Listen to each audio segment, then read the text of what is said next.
투자라는 단어를 들으면 어떤 생각이 먼저 드시나요?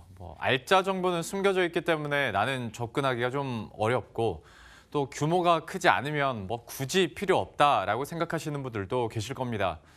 하지만 최근 이 투자나 자산 관리의 진입 장벽이 조금씩 허물어지고 있는데요. 젊은 층이 쉽게 접근할 수 있는 모바일 재테크가 등장하면서 호응을 이끌어내고 있습니다. 증권부의 박수영 기자와 함께 이 내용 자세히 다뤄보도록 하죠. 예전에 우리나라에서도 이제 핀테크 열풍 불 때 그때까지만 해도 주로 송금을 편리하게 하거나 결제를 편리하게 하는 수준이었는데 이제는 투자에 있어서도 핀테크 열풍이 불고 있다면서요? 네, 맞습니다. 핀테크 초기에는 복잡한 계좌번호 입력이 필요 없는 송금이나 간편 결제 서비스 위주로 곽광을 받았었는데요. 여기에 인터넷 은행이 좀 등장을 하고 핀테크 서비스가 성숙기에 접어들면서 다소 전문 영역으로 여겨졌던 투자까지 이제 발을 넓히게 된 겁니다. 실제 중국 모바일 기업인 텐센트나 알리바바도 머니마켓 펀드 상품을 출시해 화제가 되기도 했었죠. 특히 모바일에 친숙한 2030 세대들은 모바일로 간편 송금을 하거나 계좌 이체를 하는데 전혀 부담감이 없거든요. 그래서 이를 고려해서 부담 없이 투자에 접근할 수 있도록 소액 투자 위주의 시장이 생겨나는 모습입니다. 따로 영업점을 방문해서 펀드에 가입할 필요가 없고요. 그리고 투자 가능 금액도 10,000원 정도로 매우 낮기 때문에 진입 장벽도 매우 허물었습니다. 그래서 모바일이라는 플랫폼을 활용을 해서 그간 투자에 좀 관심이 없었던 사회 초년생이나 대학생들의 접근성을 높였습니다. 아무래도 카카오가 이제 투자 서비스를 선보이다 보니까 더 관심이 높아지지 않을까 싶은데요. 이제 카카오가 선보이고 있는 투자 서비스의 어떤 특징은 어디에 있습니까? 네, 일단 카카오페이의 시작 날짜부터 좀 말씀을 드리면요. 일단 지난 20일부터 투자 서비스를 시작했습니다. P2P 대출 업체와 손을 잡고 크라우드 펀딩 상품을 매일 오전 11시에 4개에서 5개의 상품을 선보이는 그런 식인데요. 첫날에 내놓은 상품 4종은 총 9억 7천만 원을 모집해서 완판이 됐고요. 무려 완판하는 걸린 시간이 4시간 20분이었습니다. 특히 경기도 고양시 일산에 있는 한 아파트를 담보로 하는 채권 상품의 경우는요, 8천만 원을 모집하는데 단 10분이 걸렸습니다. 이 카카오페이 투자 서비스는 투자 금액에 따른 예상 세후 수익과 투자 포인트, 담보 평가라든지 상환 방법과 리스크, 이런 여러 유의사항 등을 깔끔한 스마트폰 사용자 환경 위에서 보여주는 것이 특징입니다. 예를 들어서 100만 원을 투자했을 때 세후 예상 수익으로 53,800원을 받을 수 있다. 이렇게 이 내용을 한눈에 파악을 할 수가 있고요. 또 하나 중요한 포인트는 접근성입니다. 카카오톡 앱 안에서 모든 투자가 이루어지기 때문에요. 시간과 장소에 구애받을 필요가 없고 또 투자에 필요한 예치금, 수익금 상환을 위한 계좌를 만들 필요도 없습니다.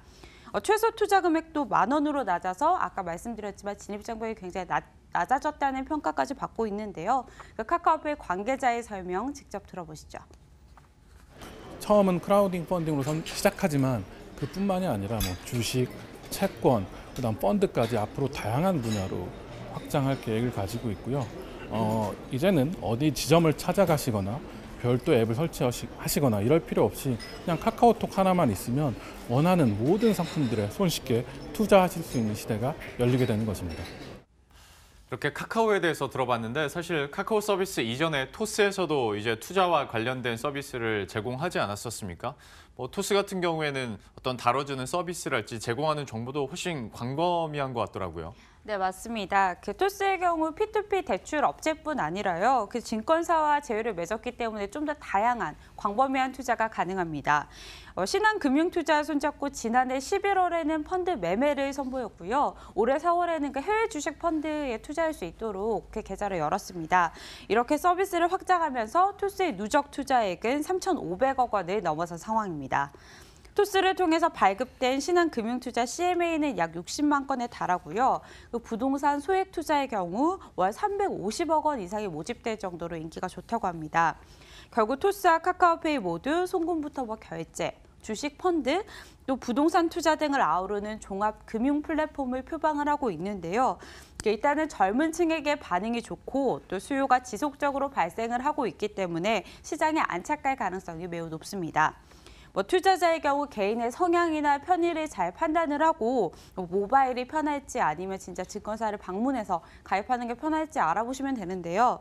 다만 모바일 플랫폼을 통한 투자는 아무래도 모든 설명이 비대면으로 이루어지기 때문에 더 꼼꼼히 확인해야겠습니다.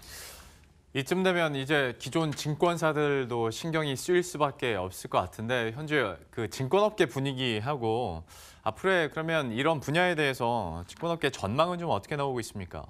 네, 일단 증권가에서는 시장이 출시된 지 얼마 안 됐기 때문에 뭐 서비스 추이를 좀 더 지켜봐야 한다, 예의주시해야 한다는 입장인데요. 사실 소액 투자라는 시장은 증권사들이 투자자 외연 확대와 또 지속적인 성장을 위해서 매우 관심 있게 지켜봤던 영역입니다. 하지만 워낙 투자나 자산 관리라는 키워드가 좀 무게감이 있다 보니까요. 대중에게 쉽게 접근하기 어려웠던 것이 사실입니다. 이 부분을 카카오나 토스 등 모바일 플랫폼이 나타나서 어느 정도 해소하는 광경을 지켜보게 된 겁니다.